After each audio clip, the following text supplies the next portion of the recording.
Hi there, good morning. Welcome to the latest in the KBC vlog series.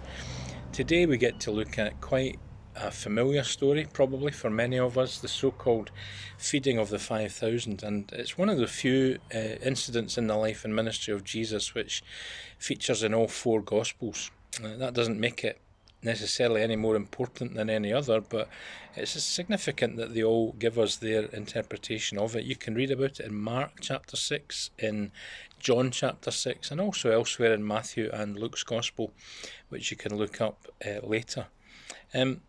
It's a familiar story, and maybe you don't know it, but just the background is that there's a huge crowd gathered to listen to Jesus, and the problem is that they're hungry and they're all going to need feeding, and that such a big crowd presents a bit of a catering dilemma, let's say.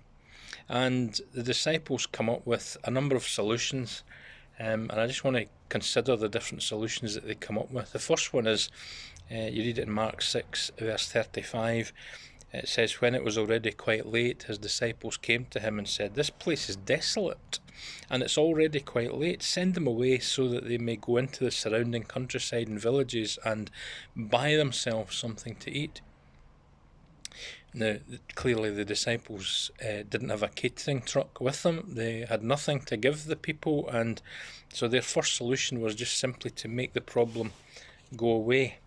Now, that might sound familiar to you, maybe a ring of familiarity in how we deal with life's challenges. Lord, it's just too hard. Lord, can you not just make this problem disappear? I just don't know what to do, Lord. And so that's the first solution that the disciples come up with. But Jesus' retort to that is quite forceful. He says to them in Matthew 14:16, Jesus said to them, "They do not need to go away. You give them something to eat."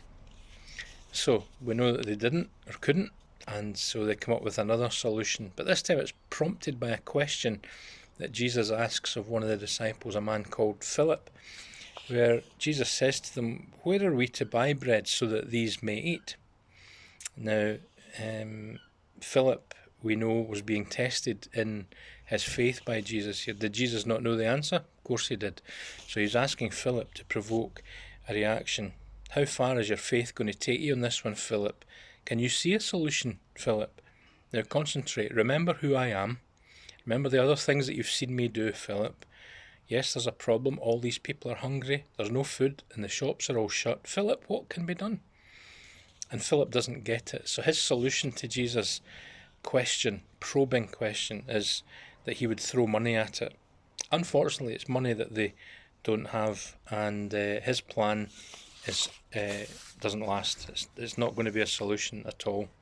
So we come to a third solution. This one comes via another of the disciples, a man called Andrew.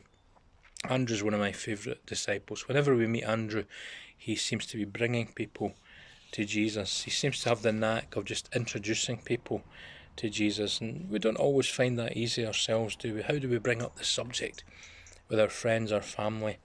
Do we feel natural in our evangelism, or does it feel forced? I wonder about Andrew. It seems to me like he was the kind of person that we might describe as a people person. He encounters this little boy, and he brings him, along with his 2 little fish and his 5 barley loaves, essentially the little boy's packed lunch. He brings it to Jesus. Now, Andrew doesn't solve the problem. The people are still hungry. But Andrew's done something significant here. He's brought the means of the solution to Jesus. And I'm not saying Andrew's got any more idea or that he has an inkling about what Jesus is about to do. But what he does is he throws the question back to Jesus. I wonder if you've ever done that. Lord, you know this situation is tough, and I've only got a very little. I don't know what to do. I've only got a little money, but I've got great need. Lord, you can make the difference.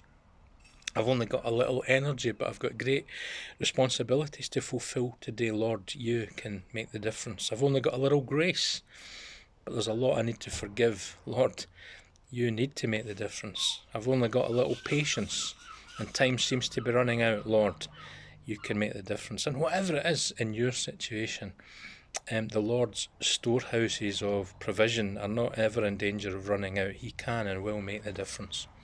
So we come to the fourth solution, and this time it's provided by Jesus himself when he says, Jesus said, "Have the people sit down." And there was much grass. So the men sat down, in number about 5,000, and Jesus took the loaves, gave thanks, and distributed it to those who were seated, and the same with the fish. What does Jesus do here? He puts his finger on the problem. He takes the little boy's lunch, he blesses it, and then it's distributed to all around. Who's the hero in the story? Well, of course it's Jesus, because he meets the needs of the people in a most miraculous way. But the other hero for me, and for Jesus actually, I believe, is this little boy, who did exactly what Jesus is trying to teach his disciples. He gave what he had. Yes, it was a little, but he gave it all. Now, do you see the difference that Jesus made with someone who gave it all? God wants you and I today to give him our all. Not just our pounds and our 50p's, not just our bank accounts, our houses, not just our cars, our material possessions. He wants to inhabit every aspect of our beings. Jesus sees the problem. He knows how he's going to fix the problem. But before he fixes it, he takes the time to teach his disciples a lesson. And in so doing, he grows their faith more. By subjecting them to a test, he's taken them up another notch on their own personal faith-ometers. Not only that, but John, who constantly reminds us of this as you go through his gospel, Jesus once again has revealed his glory. I trust that's a helpful little thought to go into your day with, and we look forward to seeing you very soon. God bless you all.